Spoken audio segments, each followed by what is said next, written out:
With this apparatus, you will be able to see what happens to electrons when they are acted on by electrical forces and magnetic forces that we can produce and measure.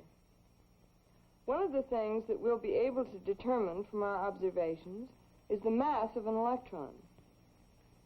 This tube contains a little hydrogen, and over here there's an electron gun aimed upward. The source of electrons is a heated cathode at the bottom of the gun. The electrons are accelerated upward by a potential difference applied between the cathode and the cone-shaped anode above it. The accelerating potential we read on this meter. Now, once we have a moving stream of electrons, we have a second way of controlling their motion, namely by a magnetic field. We know that a charge moving across a magnetic field has a deflecting force on it. We use these coils to produce our magnetic field. A current flowing around a circular coil like this produces a magnetic field at the center that has a direction perpendicular to the face of the coil and a magnitude proportional to the current flowing. This apparatus has two coils arranged in such a way that there is a very uniform field between them, so that wherever an electron is found within the tube, the effect of the field will be the same. Coils arranged in this way, these are one coil radius apart, are known as Helmholtz coils. You can see that the electrons are going to be moving upward in this direction. The field is horizontal in this direction, or perpendicular to the motion of the electrons. To measure the field strength, we read the current in the coils on this meter. I've made a calibration curve showing the magnitude of the field for each value of the current. As you might expect, it's a straight line. In other words, the field is proportional to the current. Now let's turn on the tube. We'll start with no magnetic field, that is, with no current in the coils. As I turn up the gun voltage, which you can read on the top meter, we see the beam of moving electrons. It's visible, or at least visible in the dark, because the electrons make the gas in the tube glow along the path of the stream. Now notice that since we know the voltage applied to the gun, we know the kinetic energy of the electrons as they leave the gun.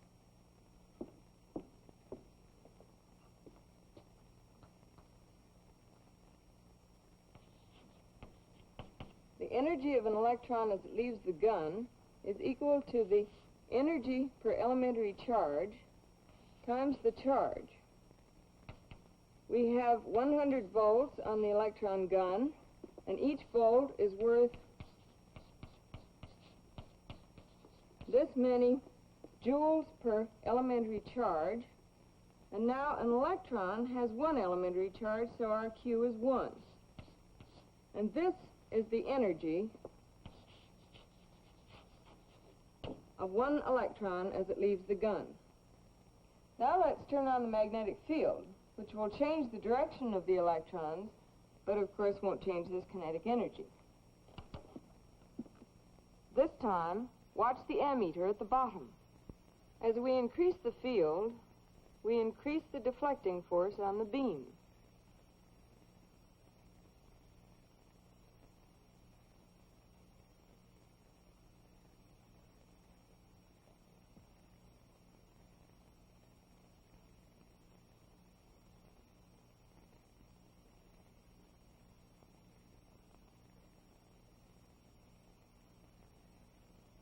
Remember, the magnetic field is perpendicular to the path of the electrons everywhere on the path. Thus, the magnetic force is the centripetal force acting on the electrons.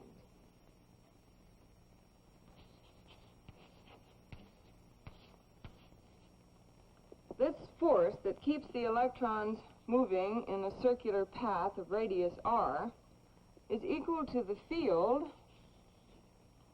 times the charge times the velocity of the moving electrons.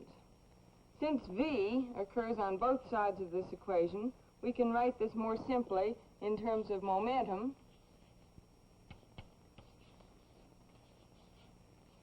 And we have quantities now that we can measure. We can measure B, the field, by reading the current and using our calibration curve. The current in the coils is 0.79 amperes. That gives, for the field, 0.97 times 10 to the minus 22. So we have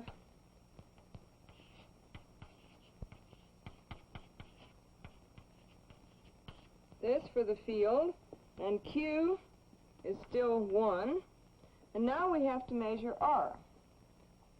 Now, of course, we can't put a ruler inside the tube and measure R directly, so we have to use some kind of trick.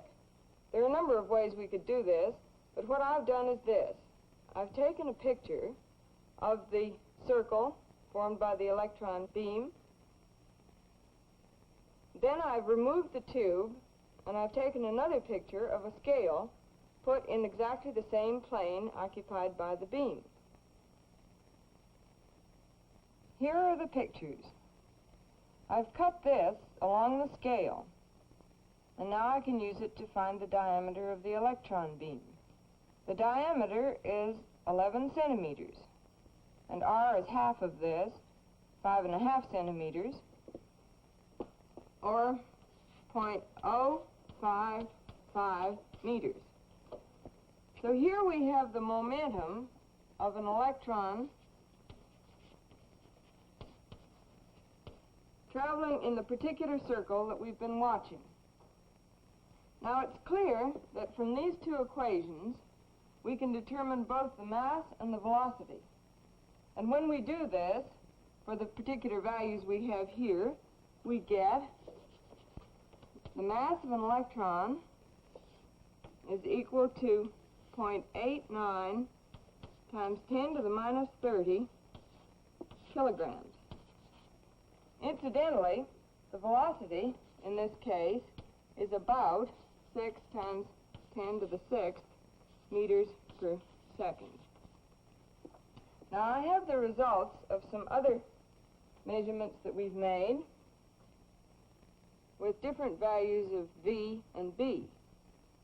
Here you can see that although the accelerating potential varies quite a bit and the field varies, giving different values for the radius of the circle and for the velocity of the electrons, still the value that we get for M turns out to be always just about 10 to the minus 30. In other words, no matter how we do this experiment, we always get about the same value for the mass of an electron. We can also check very easily how the radius of the electron beam depends on the voltage and current.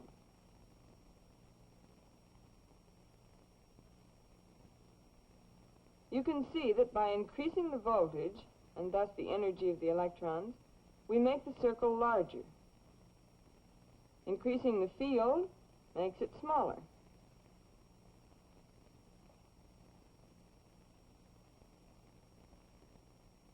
In fact, if you want to do a little algebra, you can find out from these two equations exactly how R should vary with V and B.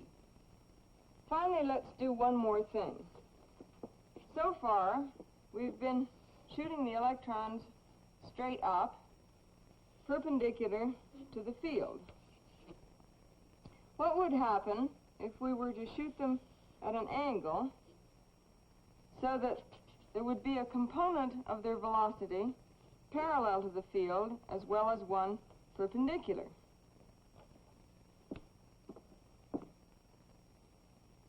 I'll rotate the tube like this, so that the direction in which the gun is aimed will make different angles with the direction of the field. The vertical component of the electron velocity will still be affected by the magnetic field, but not the horizontal component. Here, the gun's direction is at right angles to the field. As I change the angle, the electrons continue to circle around the direction of the magnetic field, but also move along the direction of the field until they hit the glass. I think you could predict the shape of this helix. All you need to know is the field, the gun voltage, and the angle of the gun.